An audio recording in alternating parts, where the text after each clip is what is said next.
Good morning. I hope you're all well, or good afternoon, depending on where you are joining us from.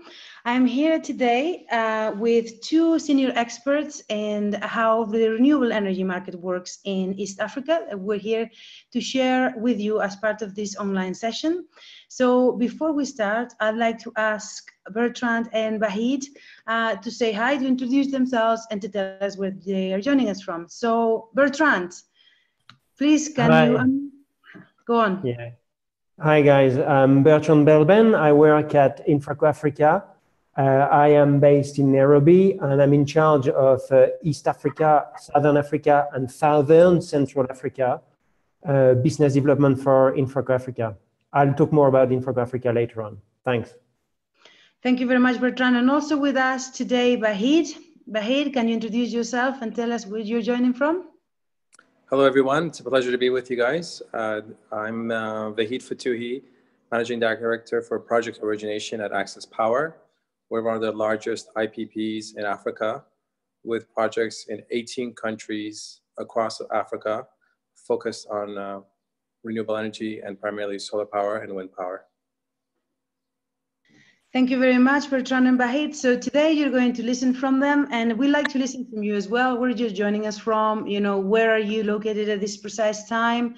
And hopefully we're going to learn today about the growth markets in East Africa and what makes this market so different from the West that we had a webinar yesterday. So I'm just going to stop sharing this screen and share your presentation, Bahid, as you will be the first up. Sure. And as soon as I'm ready, you can start talking. Great. Well, thanks again for having me on this webinar. Access Power, as I mentioned, is involved in 18 countries. And as you see on this map, we have projects either in construction or in operation or in development, ranging from all the way from the north in Egypt to the south to Zambia, from Uganda, and all the way to Nigeria. So we've got a good understanding for the African continent. Personally, my favorite region is East Africa. And the reason why is because, the population of East Africa today is roughly 430 million people just in East Africa. And of those 430, roughly 250 million do not have access to electricity. So you're looking at a client pool of over 250 million people. That is huge. And with the access to hydrocarbons being limited in many countries in East Africa, renewables becomes a really attractive solution because renewables does not need any type of fuel supply to make it work. And as such, it is much easier to deploy and less infrastructure dependent because you don't need to build fuel lines, gas lines, or dependent on trucks to transport diesel or HFO. Moreover, these countries are blessed with abundant resources. If you look at the next slide, we see that there's huge potential across East Africa to really tap into additional renewable energy capacity, be it solar, wind, geo, or hydro. Really attractive or really promising are Ethiopia, Kenya, where Bertrand is based, but as well as Tanzania, and to a lesser extent, Sudan and DRC. All of these countries have either decent infrastructure or a really sound foundation for growing the power sector, and renewables would be a really low-hanging fruit for many of these countries. I'll give you one example. In East Africa, we as Access Power have built the largest solar plant in all of the region. Now, you may be thinking, oh, wow, this must be 100 megawatts. But in reality, it's only a 10 megawatt power plant. And yet it is today the largest solar power plant in all of East Africa. This shows you what huge potential there is for growth and how really we're looking at a very, very, very, very basic foundation, almost a blank canvas to expand the renewable energy sector across the whole region.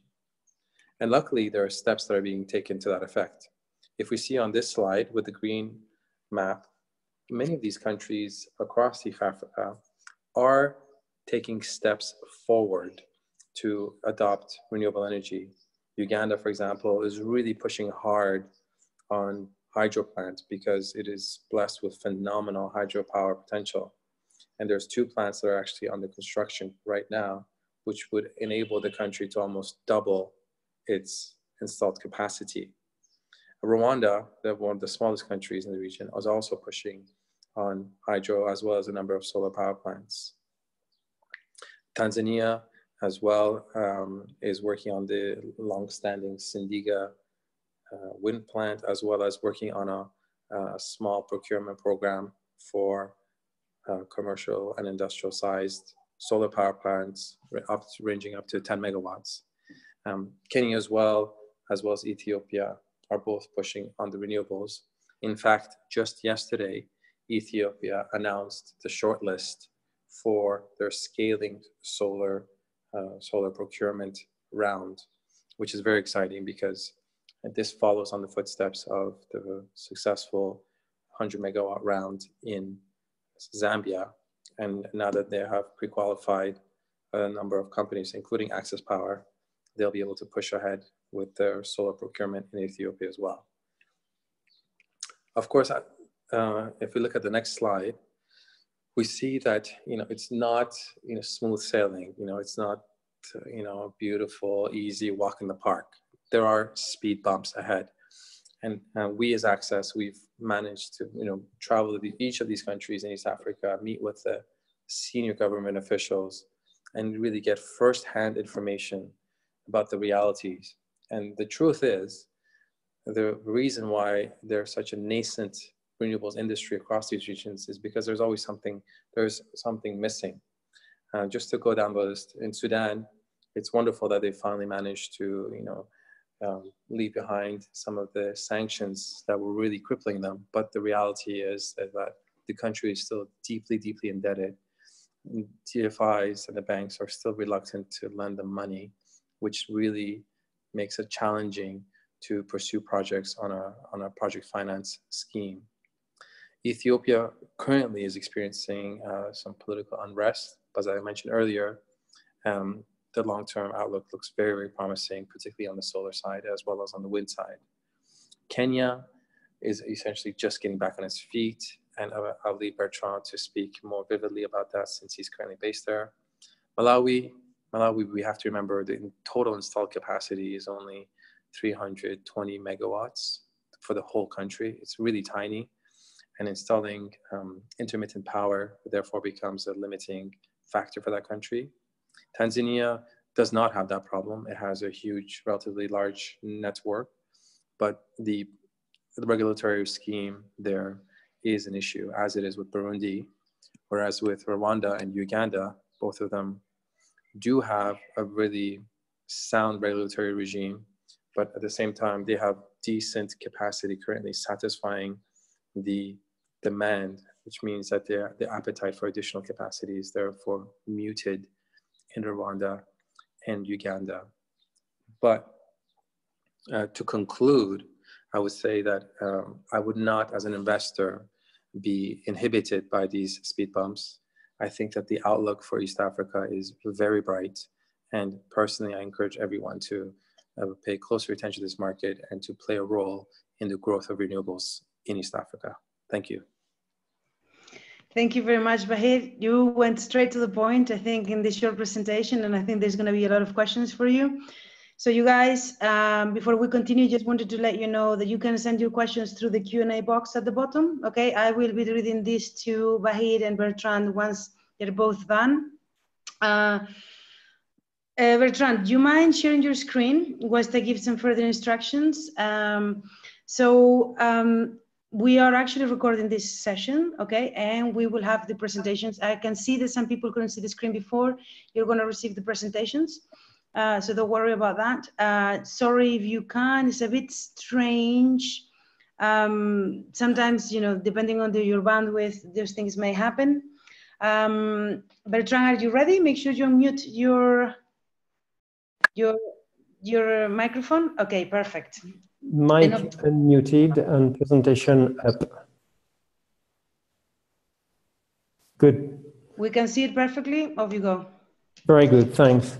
Thanks, Vahid, for the interesting presentation, and thanks, Belen, for giving us the opportunity. So I'm happy to talk about Kenya, as Vahid suggested, but right at the end of this presentation, as I had not planned to talk about Kenya specifically, I think we should discuss the audience as well that Infraco is working with Access, if you don't mind me saying, Vahid, on some projects already in Africa, and I think that's probably relevant to the audience. I'm going to talk about mini-grids, which is part of the remit, renewable energy, and this is a growing segment of the market Vahid mentioned before, especially in Eastern Africa, Kenya being an advanced country in terms of mini-grids, actually. Before doing that, I will tell you how Infraco is involved in mini-grids. And the point I want to discuss on mini-grids is how, and it's a bit specific, and apologies if the audience is not up to scratch with that, but I'm happy, I hate monologues, by the way, and I'm happy to take feedback from the audience as I'm speaking. So please feel free to fire out your questions. But basically, the specific topic I want to talk about is, given it is a nascent sector, mini-grids, there's a lot of debate around commerciality and regulation, how this commerciality of a project, commercial viability of the project, and regulation, and how these two interact. I'll try to be very high level on that, but that's ultimately what I'd like to talk about with you guys. Right, let's kick off. Infraco Africa is a publicly funded entity, and its mission is to alleviate poverty in Africa. And it's doing so not by a G2G, government-to-government grants, typically heard of as not working, but mainly by involving the private sector, which is why we're working with Access Power successfully in Africa. And the way we do that, Infraco Africa, is by taking early stage risk development. I don't know if the audience can see my mouse. Can they? Okay. Yes, so they can see your mouse moving around. Okay, so taking early stage risk development on the risk curve here, and basically earning our Infraco's equity into project by paying third-party costs in de-risking the project all the way to financial close. That's our mission, and this is how we think we catalyze private sector investment in doing risky projects in infrastructure, in the infrastructure segment in sub-Saharan Africa. Because at financial close, the idea is we sell our shares to a private sector company type Access Power, NL, EDF, you name it, who will then own our shares and as such be able to invest in the construction of the plant and operate the plant for as long as the contract allows them to operate the plant. So we're publicly funded. We are geared to take the early stage development risk. This is the only thing we do. The metric we like to exchange with you guys is it usually takes 5 years from that point, from our involvement, all the way to financial close. And this is a metric taken out of our investment at the moment across a portfolio. And it's roughly $5.5 million investment. That's what we've done. I haven't talked specifically of the bullet points because they are there for you to read, but there are other reasons as to why we do what we are doing. This is where we've done stuff to date. And I'll take two extremes and then we'll focus on East Africa. A small project we've done is one that we'll discuss later on called Redavia, which is decentralized solar generation embedded in communities. That's the smallest end of the scale. And the biggest is in Ghana here, where we've done a project called Sen Power, 350 megawatts gas generation. Actually, it's trial fuel. It's gas, heavy fuel oil, and light fuel oil. And the total value of the project is short of $1 billion. We've invested roughly $15 million in developing that. Same thing, bullet points are there for you to read later. Mini-grids. Right, well, Vahid alluded to that. I've generalized through Africa as a whole. Today, there are 621 million people in Africa without power. As we know, national grids are heavy investments for governments who typically don't have the money to invest in those. Therefore, governments leave people without power. So this is where mini-grids have a strong role to play, we think, and this is why we are involved and invested in mini-grids. I'll quickly discuss the different commercial model we've seen to date. But before that, please let me read the Q&A. We've got 2 questions. Oh, okay. Don't worry, we'll do them thereafter. Just continue and then we'll do them afterwards. Yeah, but I hate monologues. So, but they were not for me, the question. So I won't address them. So what differentiates a mini grid? So I make a big parallel on mini grids with mobile phones 15 years ago or computers 20 years ago. And I know some of you might not be 15 on the Indians or 20, I don't know.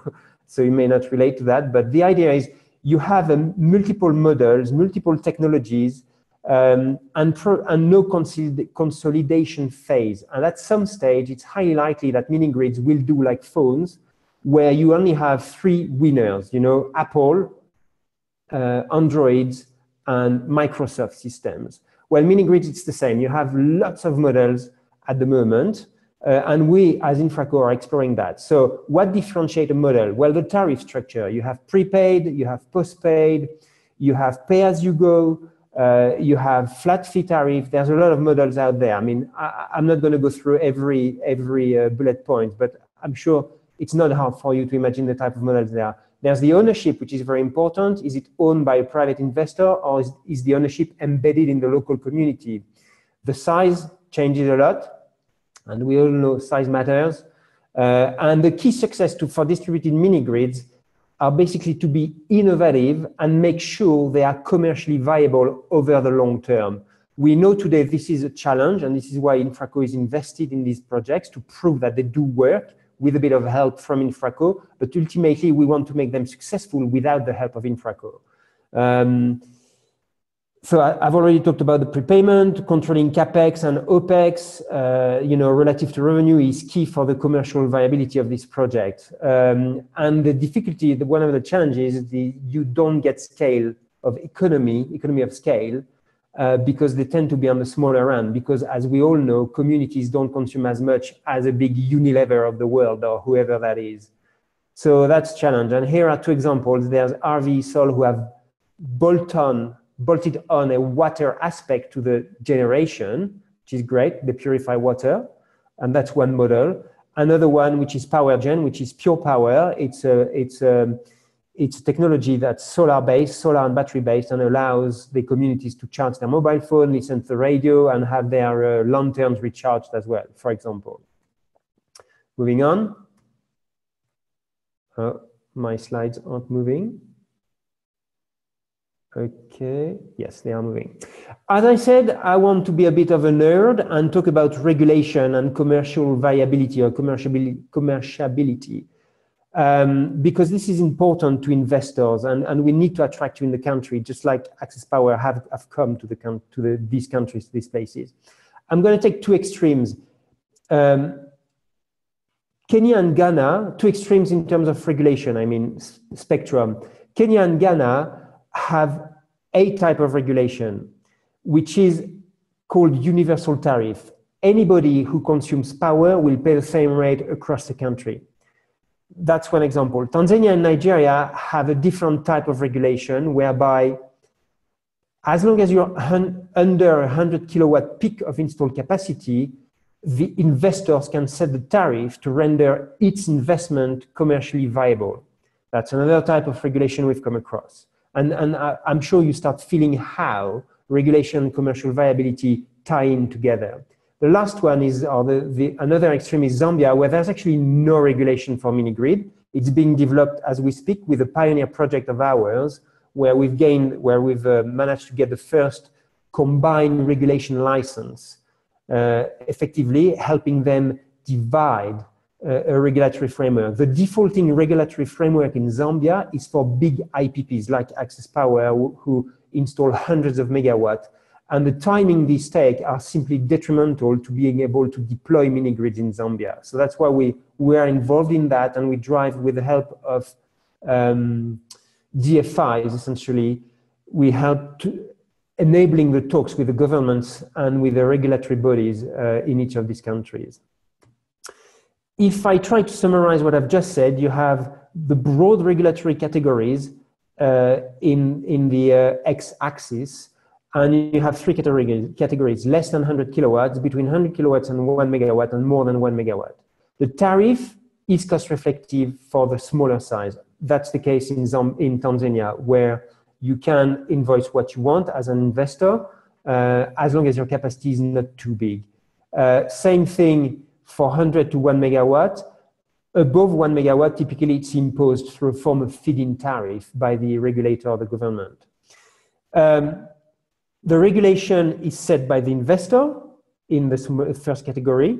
In the second category, you may have caps on the returns of investment you can make, as set by the regulator.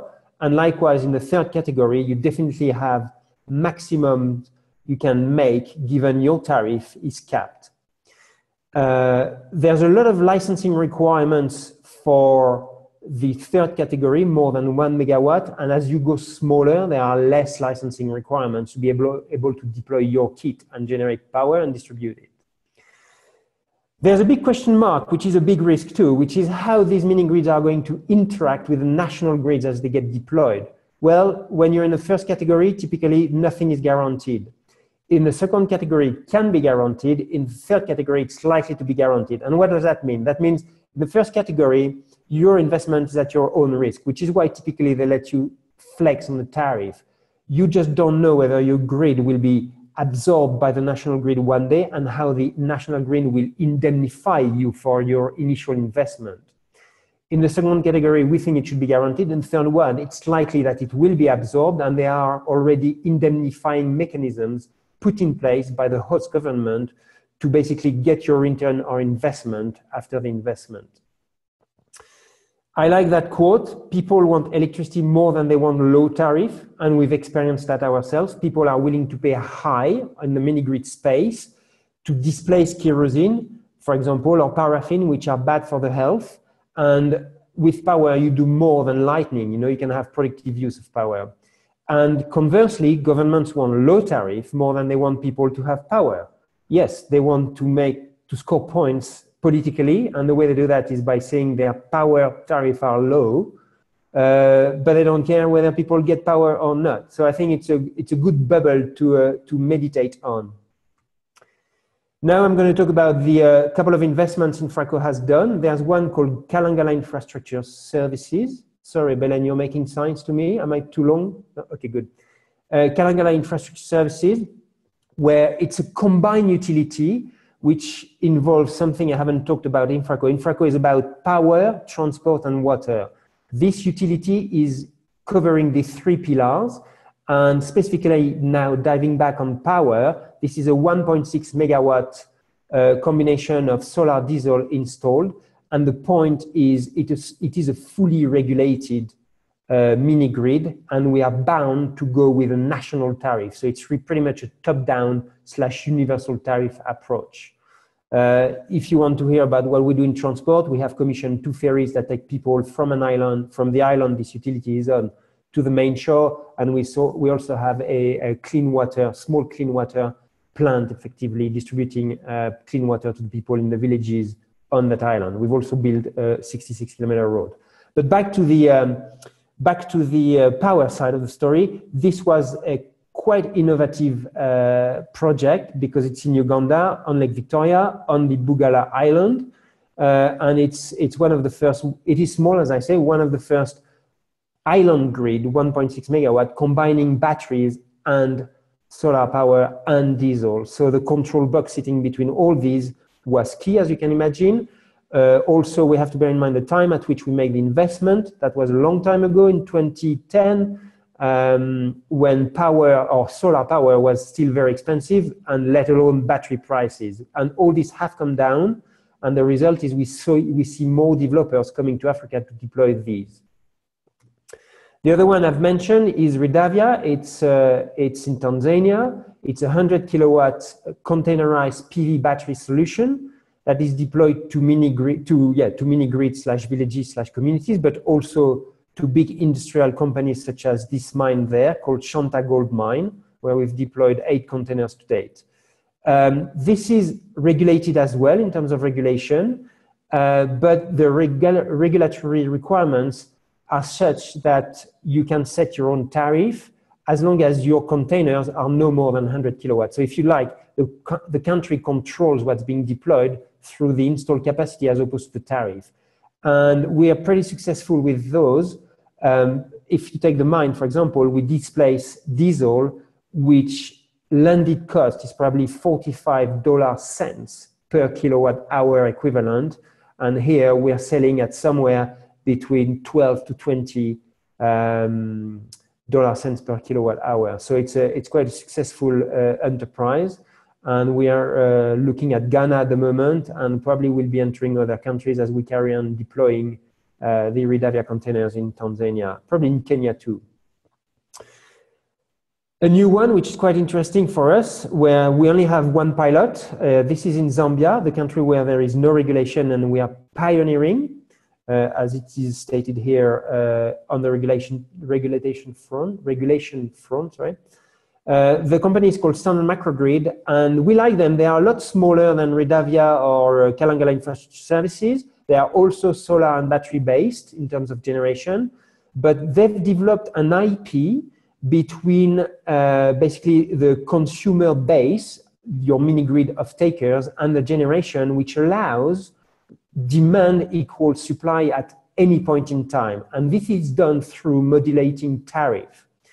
The beauty of that is, unlike the others where the IRRs, the returns on investment, take a while to come, this one generates a high IRR from day one because there's never any losses, if you like, in terms of generated power. All the generated power is sold. So it is an IP which is probably valuable. It's all IT based. There's an algorithm that makes sure by modulating the tariff, depending on the type of demand they've got on the other end, to make sure that supply equals demand. They also claim that, and we are yet to prove that they are technology agnostic. Effectively, the IP of this guy sits in this black box, as I've called it, and it could work on hydro or on any other generation type, because we will see in Africa that the mini grids tend to be solar battery based, and it makes sense. It's easy to deploy, and the costs are coming down. But in some countries, such as Tanzania, hydro is a big resource, and long-term hydro makes sense too. This is our fourth investment in a company called Virunga, which is a hydro-based, and the limitation there is that your mini grid, your cables, your distribution cables have to be around the generation source. So then it becomes a case of finding the areas which are dense enough to absorb the generation that will come out of the power plant in development. So we're in them for a 48 megawatt portfolio, but we are developing the very first project of this portfolio. It's 6 projects in total. The very first one is the smallest. We want to control risk, and it's 2.5 megawatt. And it is in the Songea region, southwest Tanzania, where we are in the third tranche of my regulation box we've already covered, whereby this is fully regulated. There are tariffs you had to fit in with, and we are going through the development of that. So again, it's a form of decentralized. It's slightly different because it's not solar battery based, and we like that innovative approach. I don't know how well I'm doing time-wise, but I'm pretty much done. Here are my details, and here is a happy family in Tanzania who got one light bulb in their house, and they were happy to pose for us on the picture. And the cynic side of these guys, or the ironic side of these guys, is they actually wanted 2 bulbs, one inside the house and one outside the house, to show their neighbors that they had power to their place. And this is a lesson learned from deploying on the ground. There's a social aspect to getting power and showing it to the rest of the world. You know, they are very proud of it, and they are happy to pay the price to be getting it, and that's great. And this family, at least, and many other 100 families in that specific part of Tanzania now would warrant the benefits of mini grids and getting power there. I'm done. I go on mute. Thanks, guys. Looking forward to address your questions. Thank you very much, Bertrand. You don't need to go on mute. And I was actually excited to see the case studies. I think it's difficult sometimes to get case studies in this sort of market, so it's good to hear the work you guys are doing. And I think I'm not the only one, because we've had a few questions after that. If you stop sharing the screen, every time you guys talk, we'll see you larger. So, yeah, look at that. And Bahid, you're also, I'm going to ask you a few questions now. We have a few questions waiting here. Let me start with one for you, Bertrand. It says, how do the traditional donors or cooperation agencies could better support the deployment of renewable energy or for access to renewable energy, both in solar home systems and in hybrid mini grids? So in solar home systems, we pitched a business case to our investment committee, and they declined it on the basis that solar home systems are already able to yield quite some private sector money investing in them. And we need to make the distinction between solar home system and mini grids, because solar home system is like selling yogurt, right? It's selling a product. It is not really infrastructure, and therefore there are really two different models where probably DFIs will not get involved in selling yogurts in Africa. The private sector is able to cope with that. So there's less, in my mind, less involvement, and that was also the response from our investment committee. Now, investing in mini grids, this is real infrastructure. Also, sorry, another issue for DFIs on the solar home systems is the ability of the owner, not the user, the owner, the guy who rents out typically or who leases out the solar home system, to cut the user if he doesn't pay his bill. And there is a moral issue with that, I think. So I just wanted to flag that. Mini grids, on the other hand, in my mind, are pure infrastructure. You know, you have cables going underground or overheads, you have a generation capacity installed there, and the trick is the lack of economy of scale. And this is where DFIs can get involved in boosting that sector up. And we see already a lot of grant mechanisms in place to basically contribute to the deployment of the distribution side of the mini grid, i.e. the cables and the meters that are not revenue generative. Whereas we all know the generation capacity is revenue generative. There are a lot of projects already like that in the whole world. But cables, this is why in Europe, you know, I don't know where you guys are based, but in Europe, cables typically are the property of governments because there's little revenue to be made out of those. So transpose this picture into the mini grids, there's also little revenue to be made out of cables. And this is where DFI probably have a role to play in subsidizing these, whereas leaving the generation side separate to the story where private sector can come and invest in these. Does that make sense? It makes perfect sense. Okay, one for Bahid. Bahid, can you unmute your phone or should I unmute you? There's a question here that is very specific to you, and it essentially says, can you explain a little bit more about Access Power? What do you guys do? Are you financiers, developers? Sure. Access Power is an independent power producer, which means that we originate, develop, own, and operate renewable energy assets across Africa and Central Asia. So if you are a local developer and you have a project in mind, but you don't have the technical know-how or you lack the financial resources, we would be really happy to discuss with you how we could support you in deploying your idea or supporting your project, particularly if it's something that's more large scale and requires more significant capital. As I mentioned, in Africa, we're involved across over a dozen jurisdictions, over a dozen countries, and we have projects that are either in operation, under construction, or financial close in both East, North, West, and Southern Africa. So we're really well represented in the continent, with even offices in Zambia, Cairo, Mali, and Nigeria.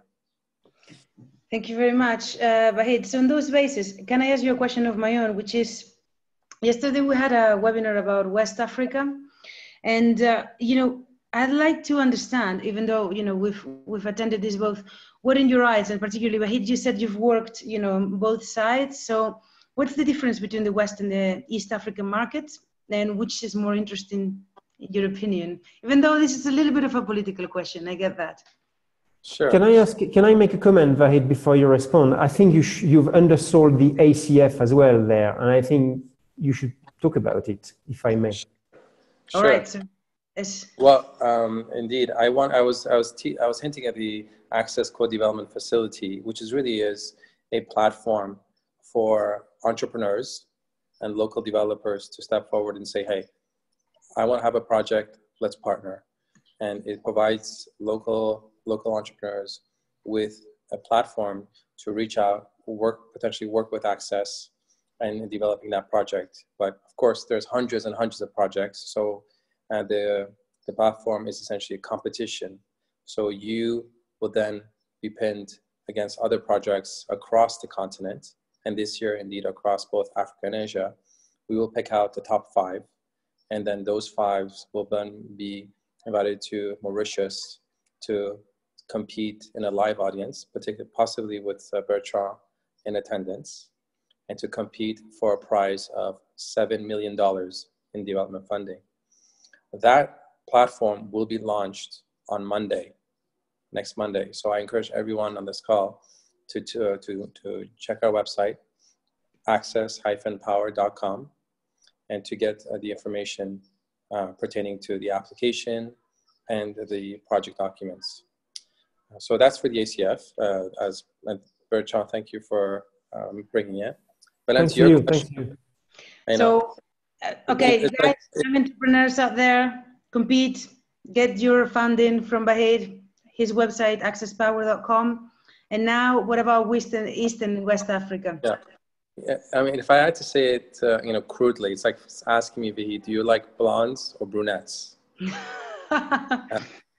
I'm not going to say which one is which, but the reality is, within blondes and brunettes, there's many different configurations, right? There's many different options. And in East Africa and West Africa, there's also very different markets. In West Africa, if you compare Benin to Nigeria, you're looking at catastrophic differences between the two. It's like really night and day.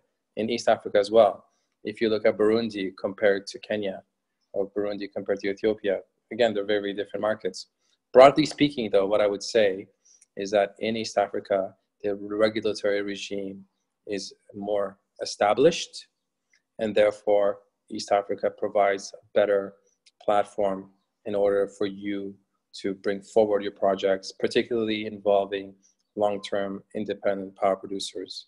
And for those cases, we see that there's more progress achieved in East Africa. And if you look at a megawatts level, I would say there's twice as many megawatts installed on an IPP basis in renewables in East Africa than there are in West Africa. And even in microgrid or the off-grid sector, we see a lot more innovation in East Africa than in West Africa. There are some questions here about the challenges in terms of regulation in East Africa. They're very generic, like maybe we can point out where maybe the market is better or easier, or maybe there is some government support, I don't know. Yeah. Who wants to take it? You start by it and then maybe Bertrand can add. Sure. Yeah. Let me give you another analogy. I love your analogies, I have to say. These off-grid systems are very good, very easy. You go, you buy it, you pay it off in a year, and boom, it's yours. When you're doing long-term power projects with the government, it's as though it's saying, one is just dating someone and one is marriage, right? You're much more likely to go on a date with someone and see how it goes than you are to kind of say, okay, I'm going to go and then get married with this person that I'm going to go meet. And so it requires a lot more commitment, and there's a lot more at stake. And ultimately, there's 2 issues pertaining to regulations. The first is that in many of these markets, there's no precedence. There is no established framework for actually undertaking long-term power projects in a successful way, because they just haven't done it, because these projects typically take 20 years really to pay it to reach closure, contractual closure. And the second issue is really the financial consideration, because really many of these projects, you're asking the government to commit to support the project, because in the event that the utility does not honor its obligations under the power purchase agreement, there are other documents, project documents that are in place to ensure that the investor or the developer are protected through measures that will be enacted through typically the Ministry of Finance. And of course, the Ministry of Finance is keen to reduce these liabilities on its books, thereby pushing back on the Ministry of Energy and thereby creating a challenge for these long-term offtake projects. These are two main issues that are kind of limiting the regulatory development of this region, and indeed all of Africa. Thank you very much. You want to add anything, Bertrand? We can't hear you. You have to switch on. Yeah. Sure. Add on the regulatory or add on the comp between West and East Africa? Both. I don't know. I was referring to the second, but you know. Okay. Well, regulatory. I mean, Vahid said it all. I think every country is different in East Africa. They all have their own different regulation. And I will make another analogy with a life example, which is even when an investor enters into a country thinking the regulation is that, if you take Spain and the solar experience in the year 2000, we've seen a massive change in regulation, which basically impaired on investors' returns. So as Vahid said, getting married is another story from courting, from a regulatory standpoint, and it's even more unstable in Africa, I would say, than it is in Europe. So your regulatory risk is massive, is the biggest, basically, as investors. I'm happy to see that the regulatory bodies in Africa work in the right way. They look at protecting consumers' interests, and that's good. As you know, though, in Africa, there's a lot of issues related with corruption, and one needs to be aware of that, and that's a very high risk, especially with regulatory bodies. So one needs to understand and bear that in mind before coming into investing into countries. I won't talk again about the mini-grid regulatory regime, and Vahid talked about the utility scale regulatory risks. So I think we are pretty much done on the regulation, to be honest. On West versus East Africa, I like ginger ladies, so I won't say the brunette or blonde. But it is right. I think it's cultural. The point I was going to make is I think it's cultural. If you think about the Latin world, and I'm French, as you can hear, and I can vouch, definitely that is the case in France, is governments like to control everything. They are less prone to private sector entrepreneurship. And what we see in West Africa are utilities that are, or sectors that are not unbundled. You know, the generation, the transmission and the distribution remain part of governments. And therefore, that leaves very little room to the private sector to come and invest in these. This is changing, and this is great. And I would flag Senegal as a leader into that, actually, and Nigeria too. But Nigeria has other degrees of complexity, I would say. But the point I'm making is the Latin world, or at least the Francophone world, is very cagey. They retain everything because of many reasons, but it's mainly cultural. That's how I'll summarize it. The Anglo world, East Africa, is a lot more open to entrepreneurship, and therefore IPPs have been known, independent power producers have been known in Eastern Africa. And as Vahid said, the sector is a lot more liquid, a lot more open, a lot more structured, because the private sector has had more hands on it and has been able to deliver more to date. West Africa is catching up on that. There's still a long way to go. East Africa is way from being perfect, is improving on a daily basis. And companies such as Access Power, pioneering that sector, alongside or without an Infraco Africa, are there to make both these parts of Africa as good as Europe or the US. And don't get me wrong, the US and Europe aren't perfect either. Our children will carry on working on these. There's definitely a case that we're not perfect. Okay, I have 6 questions, guys, open, and I want to get through them, but that means that you guys are going to have to be really short in your answers, okay? So is this going to be like a shotgun round? So I have, oh, sorry, 1 second. I just had a little bit of a situation where my questions just disappeared. Here they are. I have a special interest in Zanzibar. Can you share any insights on the specific challenges they face, opportunities for renewables, and a renewable microgrid? Who wants to take this one? I can take it. Go. I'm actually working on a project in Zanzibar. Two aspects. Zanzibar political situation very difficult because the person who asked that question probably knows there's a bit of a tension between Tanzania mainland and Zanzibar, resulting from the recent elections in 2015. So tough.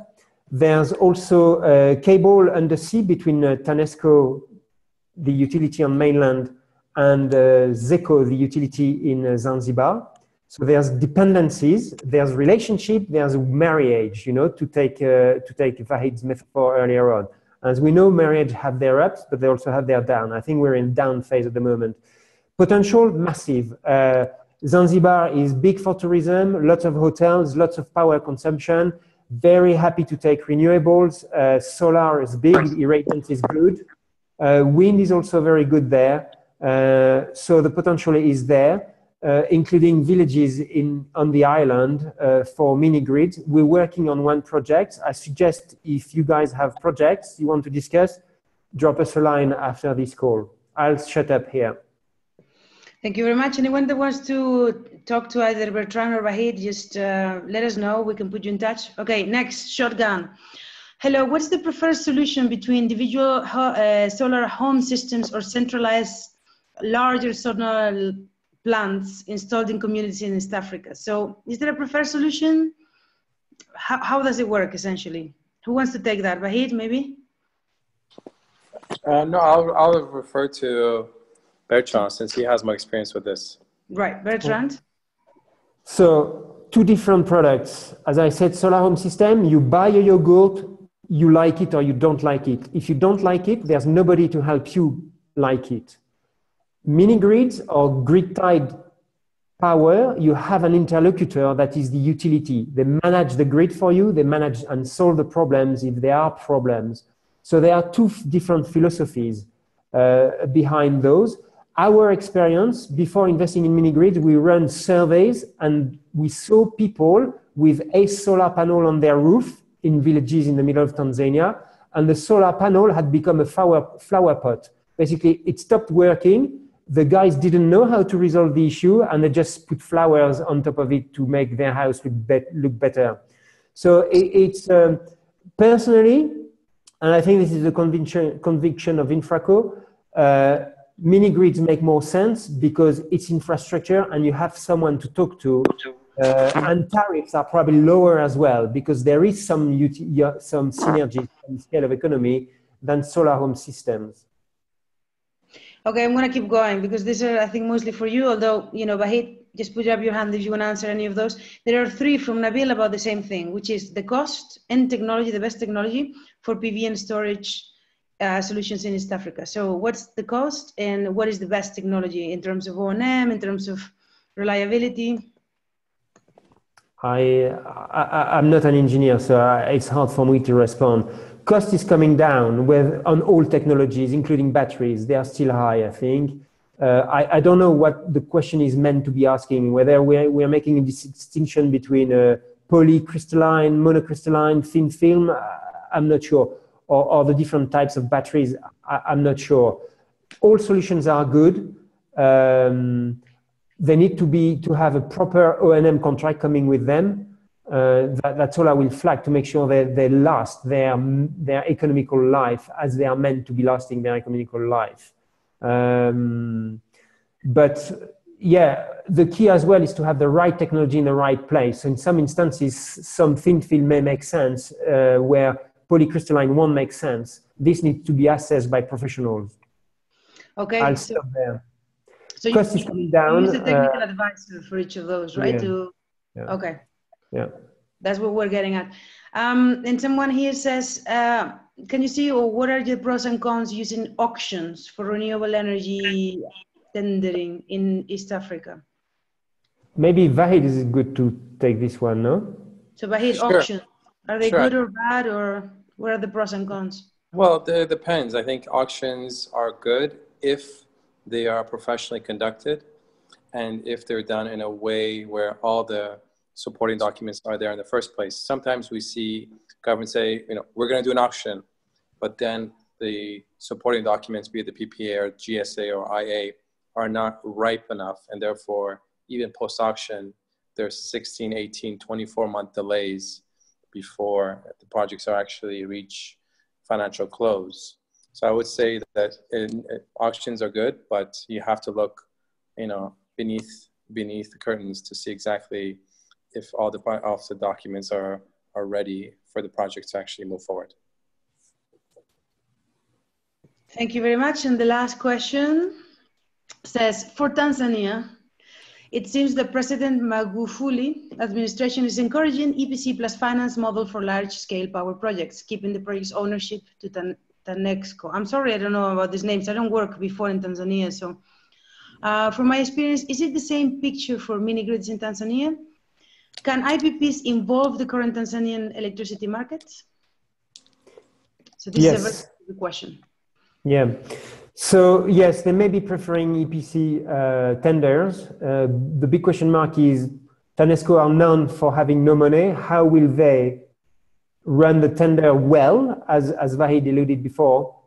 And even if they get to an EPC construction point, how well is the plan going to be maintained if TANESCO don't have money? So they're a big question mark to be asked, and Magufuli should be wondering about that actually. If they have the capacity and the capabilities, fine. We've seen that in South Africa or in other places. Well, actually, South Africa is a bad example, but in other places, for example, Ethiopia. So TANESCO, there was a question on, sorry, I forgot the second leg of the question. EPC and... I find it for you. I also just got rid of it because... here it is. It says, it's encouraging model for large-scale power project, keeping the project's ownership to TANESCO. From your experience, is it the same picture for mini-grids in Tanzania? Yeah, Can no. IPPs involve the current Tanzanian electricity market? No, IPP can be involved in, so Tanzania is great for that on that front actually. The regulation allows what they call SPP, small power producers, and therefore typically for mini grids, where an IPP can come and is able to deploy. They need to go through permitting processes, of course, like any IPP, but it's a system that is geared for smaller size, i.e. mini grids project, and it's also quicker. The tariff is higher, so there are a lot of benefits to bring investors become small IPPs, really, that they've shortened to SPPPs, small power producer. So the answer to this question is yes, IPP should come and do mini grids in Tanzania. Redavia is one example. Sorry? Redavia is one example, and so is Virunga. So I wanted to thank you very much. It's now 5 minutes too, so we have to stop. Thank you very much, Bertrand and Vahid, for all of your knowledge and giving it to us as well. And about your question, brunettes are always best, but I would say that, of course, since you have me online, I just want to thank also the people in the audience, really appreciate you guys being there. There is clearly only up to go for these markets, and we're looking forward to holding more specific webinars, particularly in countries or in areas where, it seems like the most interest and the most developing we're seeing for renewable energy. So thank you very much. I say goodbye to you guys now and looking forward to the next time. Thank you. Bye. Bye.